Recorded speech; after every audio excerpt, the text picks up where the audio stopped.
महाराज करेंगे। आज वह शरद पूर्णिमा का परम पावन दिन आया।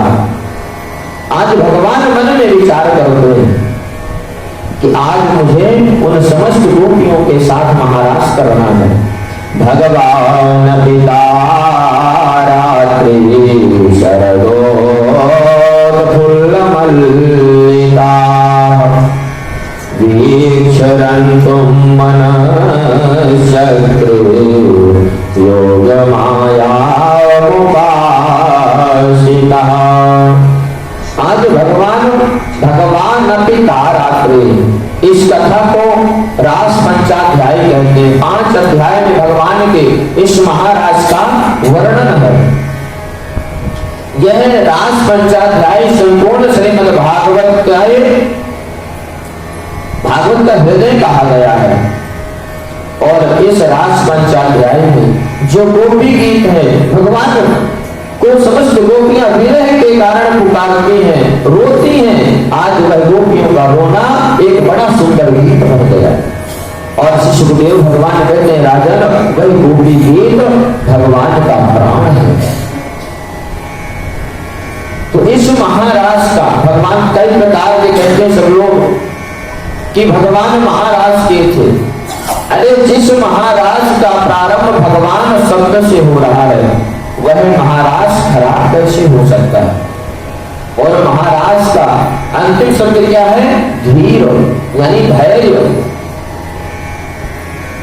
तो भगवान अभी तारात्रि, कौन सी रात्रि? तारात्रि, शरद यानी शरद पूर्णिमा की रात्रि, जिसमें भगवान वचन दिए हुए थे। आज भगवान उस रात्रि को एक संकल्प लेते हैं, वीक्षरन्तुं मनश्चक्रे, योग महाराज करने का मन बनाते हैं।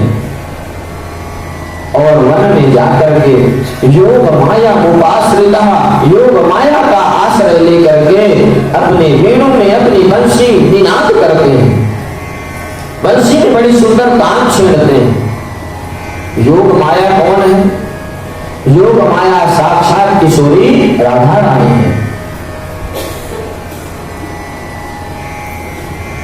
भगवान राधा रानी का सहारा क्यों लिए? क्योंकि आज गोपियों के साथ रास करना है। महाराज का मेन उद्देश्य क्या था कि भगवान के पास एक बार कामदेव आए थे। कामदेव कहते हैं कि प्रभु मैं आपसे युद्ध करना चाहता हूं। भगवान कहते हैं अपने आवश्यक की सामग्री हमसे मांग लो। तब कामदेव भगवान से मांगते, प्रभु आप जब हमसे युद्ध करें तब अर्धरात्रि का समय हो। और प्रभु कहे रात्रि शरद पूर्णिमा की रात्रि हो। प्रभु और आप उस रात्रि में अनेकों स्त्रियों के बीच में हो, घिरे हुए हो स्त्रियों से, और प्रभु आप उन स्त्रियों के साथ नृत्य करें। कामदेव ने ऐसा वचन मांगा। भगवान कामदेव के वचन को पूरा करने के लिए, कामदेव को जो भगवान वरदान दिए थे, उन अपने वचनों को पूर्ण करने के लिए भगवान महाराज कर रहे हैं। तब योग माया वो पास्त्रिका, योग माया का भगवान सहारा लिए। योग माया कौन है? साक्षात राधा रानी की सोरी थी। भाई जब भगवान स्वयं सर्व सामर्थ्य है, तो फिर राधा रानी की सहारा लेने की क्या जरूरत पड़ी? आज भगवान को कामदेव से युद्ध करना है। तो भगवान कहते मैं अपने आप को तो संभाल सकता हूँ, लेकिन उन गोपियों को मैं नहीं संभाल सकता। इसलिए राधा रानी का सहारा लेते हैं कि मैं अपने आप को संभालूंगा, और किशोरी राधा रानी उन समस्त गोपियों को संभालेगी। इसलिए आज राधा रानी का सहारा ले रहे हैं। आज उस पूर्णिमा की रात्रि में भगवान महाराज का संकल्प लिए और अपनी बांसुरी में बड़ा सुंदर गीत गुनगुनाते हैं।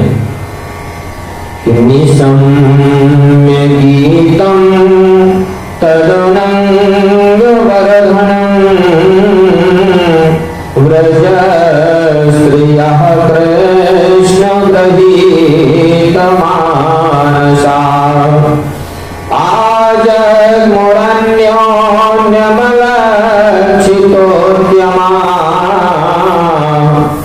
शयत्र कांतो जवलोल कुंडला। आज भगवान अपनी बांसुरी से बड़ा सुंदर गीत छेड़ते हैं और जैसे ही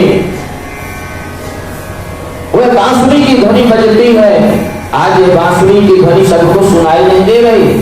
आज तक जो बांसुरी बजती थी वह बांसुरी सबको सुनाई देती है, लेकिन आज ये बांसुरी सबको सुनाई नहीं दे रही। किसे सुनाई दे रही है?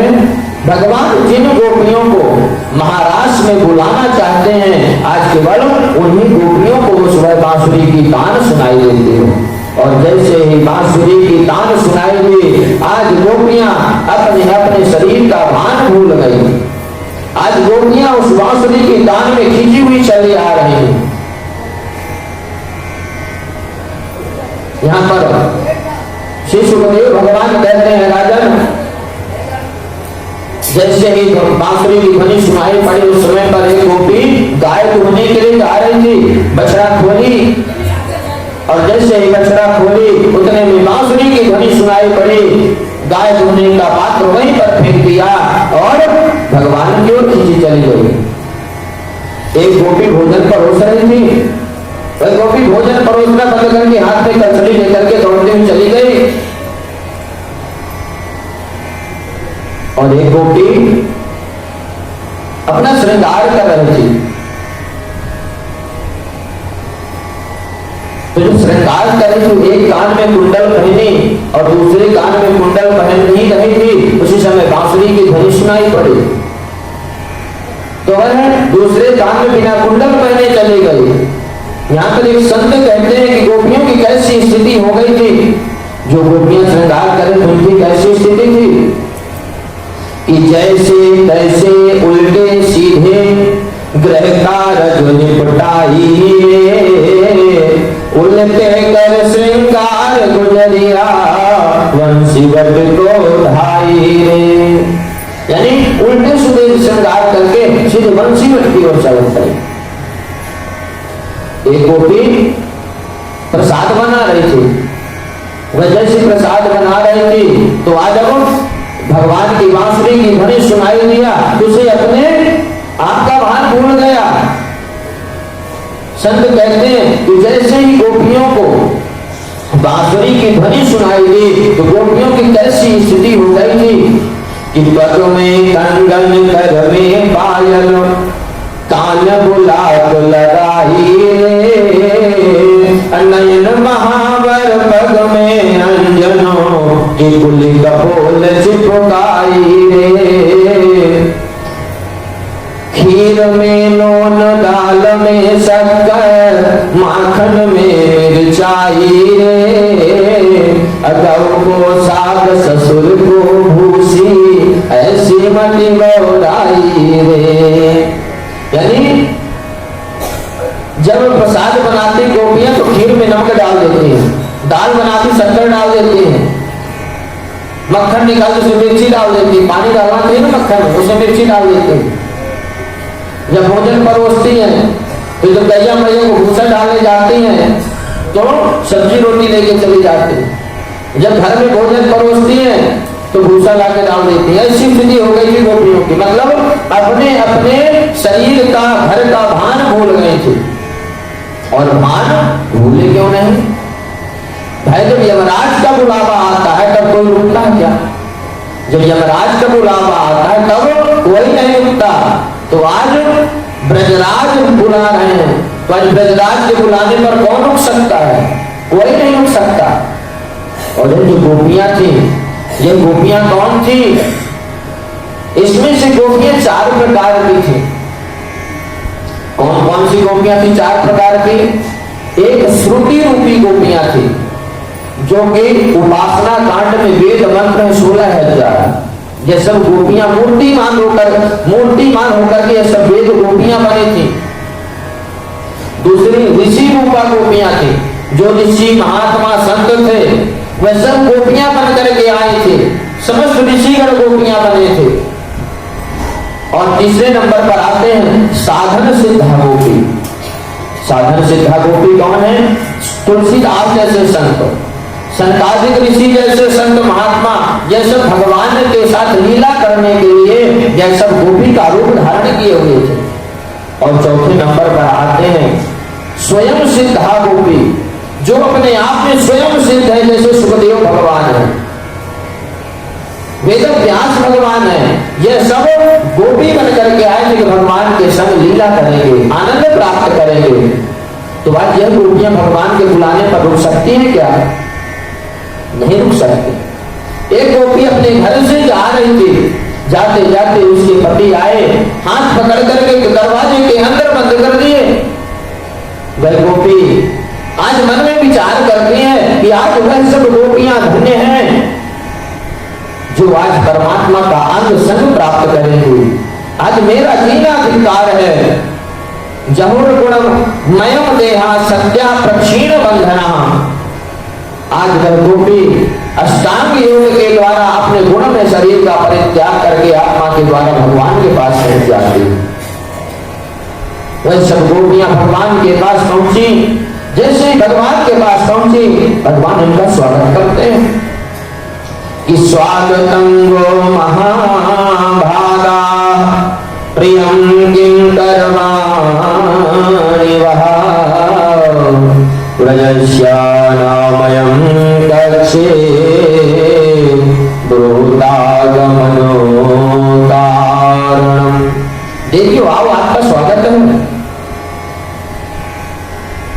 मैं तुम्हें प्रसन्न करने के लिए कौन सा काम करूं? ब्रज में सब कुशल मंगल तो है ना।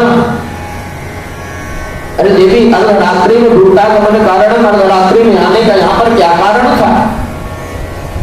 अरे ब्रज में सब कुछ कुशलता तो है, तुम्हारे घर परिवार में सब कुछ ठीक है। ऐसा कौन सा काम पड़ गया जो तुम्हें अर्धरात्रि में वन में आने की आवश्यकता पड़ गई? वह गोपियां मन में विचार करती कि बताओ, पहले तो भगवान बुलाए हमें, जैसे हमारे स्वागत तो किए कि आज स्वागत है, बहुत अच्छी बात है, लेकिन हम कहते हैं क्यों आए हो? फिर भगवान कहते रात का समय है। रात का समय अपने आप में ही बड़ा डरावना होता है, बड़ा भयावना होता है। अनेक प्रकार के जीव जंतु इधर उधर घूमते हैं। अरे बड़े हिंसक जीव रात को जंगल में रहते हैं। और फिर तुम स्त्रियां हो, स्त्रियों को रात में वैसे भी नहीं घूमना चाहिए। तुम्हें अपने घर में देख करके तुम्हारे माँ बाप परेशान होंगे, पुत्र भाई बंधु सब तुम्हें ढूंढ रहे होंगे। अरे उन्हें भय में मत डालो। जैसे भगवान इस प्रकार के कई प्रश्न किए, वह गोपियां कुछ बोल नहीं थी। तब भगवान कहते हैं आज शरद पूर्णिमा की रात्रि है, तो क्या दृष्टम वरम कुसुमितम राकेश कर रंजितम। अरे यदि आप क्या आज शरद पूर्णिमा की रात्रि तो क्या चांदनी देखने के लिए आई हो? गोपियां से मिलाते कि चांदनी देखने के लिए नहीं आई। भगवान कहते हैं कि अपने घर में जाओ, अपने घर में जाकर के अपने घर परिवार वालों की, सबकी सास ससुर पति पुत्र की सेवा करो, उसी में तुम्हारा कल्याण है। अरे गैया मैया साक्षात भगवान के अवतार, उनकी सेवा करो।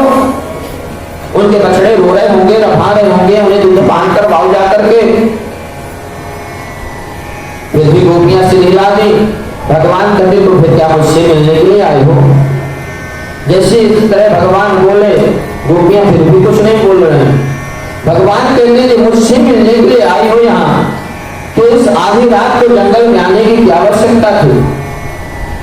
अरे मैं शाम और सुबह गैया मैया को चराने के लिए जाता हूँ। जब मैं सुबह जाता हूँ और शाम को आता हूँ, मेरी उसी छवि को अपने हृदय में धारण करके मेरा स्मरण किया करो, चिंतन किया करो। भगवान बतलाते हैं कि स्त्रियों का केवल एक ही धर्म होता है। भरत शुश्रूषणम स्त्रीणाम परो धर्मो जमायया तदबंधोनां च कल्याण्यं प्रजानां चानुपोषणम्। स्त्रियों का परम धर्म तो यही है कि अपने पति भाई बंधु की निष्कपट भाव से सेवा करे, संतान का पालन पोषण करे। और कहते सबसे बड़ा धर्म क्या है? अपने पति की सेवा करना तो ठीक है, पति किसी भी तरह का हो, दोषीलो दुर्भगो वृद्धो जडोरोग्य धनो विवाह पतिः स्त्रीभिर्नहातव्यो लोके सुधीरपातकी।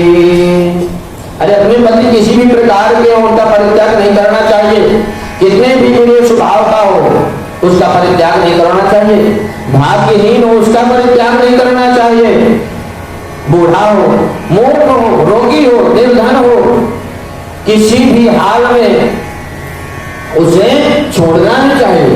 यही बात गोस्वामी तुलसीदास जी लिखते हैं कि एको धर्म एक व्रत नेमा काय वचन मन पति पद प्रेमा।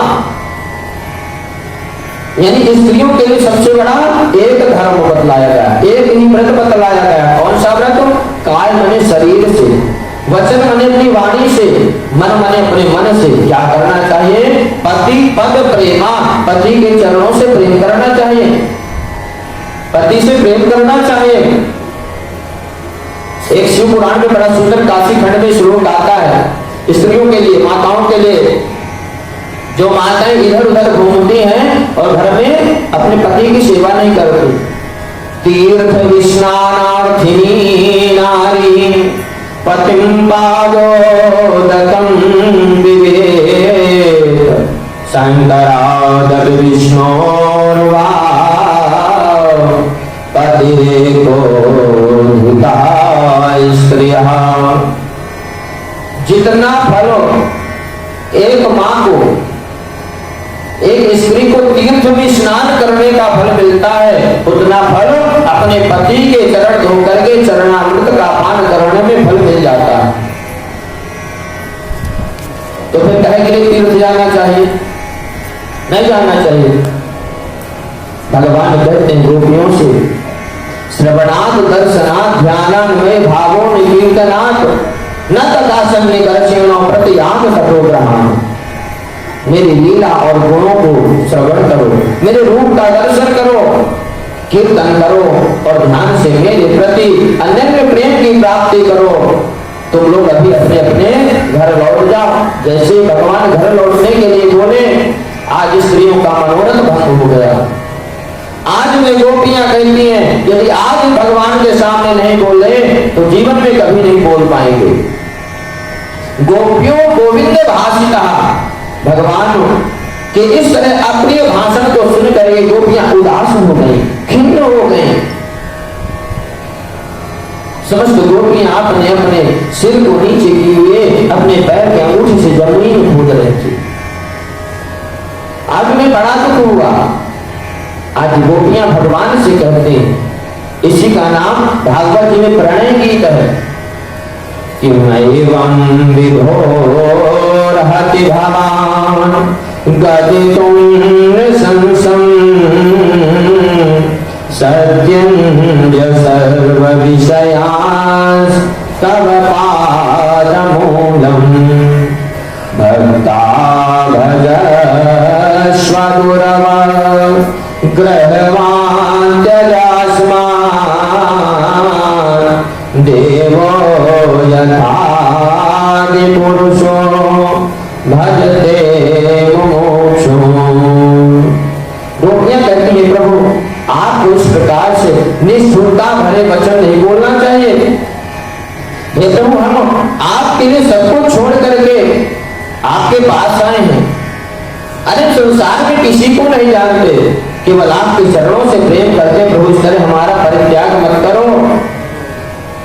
प्रभु बिना देखे घर में आपको बिना देखे हुए हमारा किसी काम में मन नहीं लगता।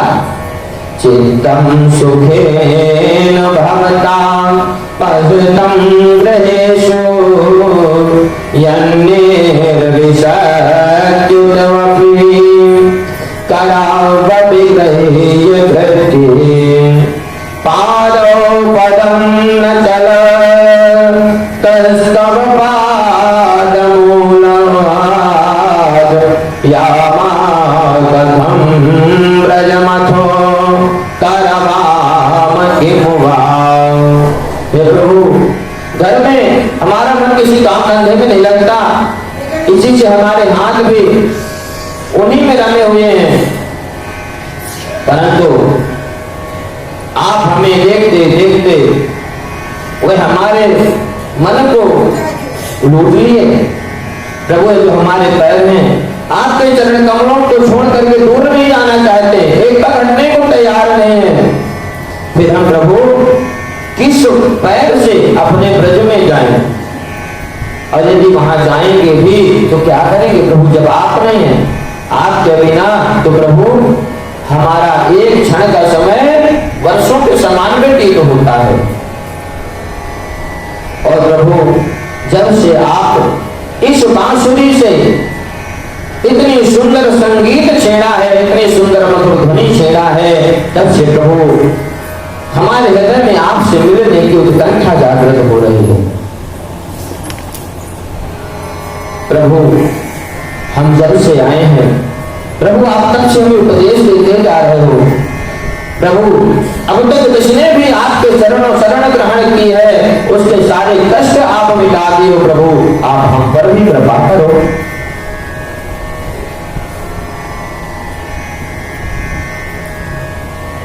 और प्रभु हम जब से आए हैं तब से आप हमें उपदेश देते जा रहे हो।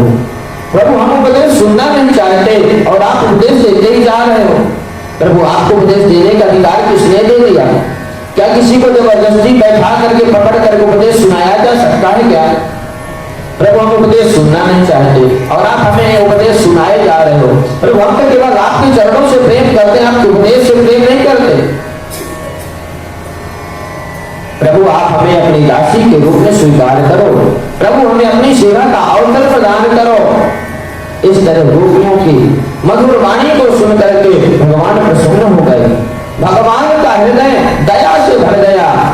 भगवान हंस करके प्रसन्न हो गए और उनके साथ क्रीड़ा करने लग गए।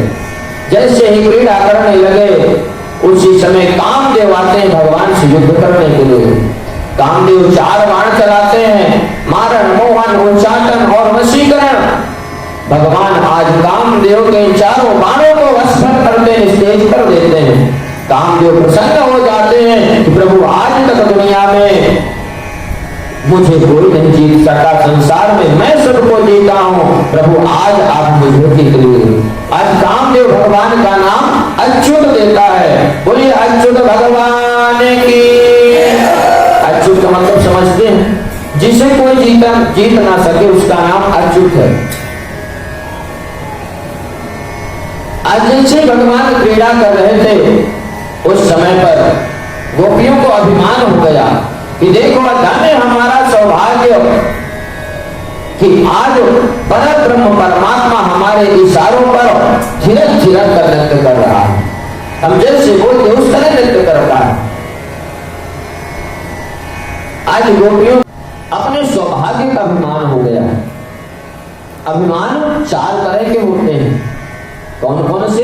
विद्या मद, द्रव्य मद, अधिकार मद और सौभग मद।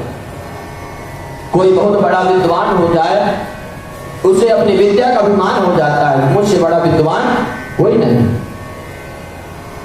अच्छा, विद्यावान और विद्वान दोनों में अंतर है। विद्यावान और विद्वान दोनों में अंतर है।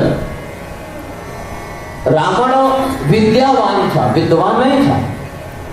रावण विद्यावान था, कहते हैं रावण बहुत ज्ञानी था, तो रावण विद्यावान थे और हनुमान जी महाराज विद्वान थे, बिना पढ़े परम कुशल थे। हनुमान जी महाराज में बल कितना था?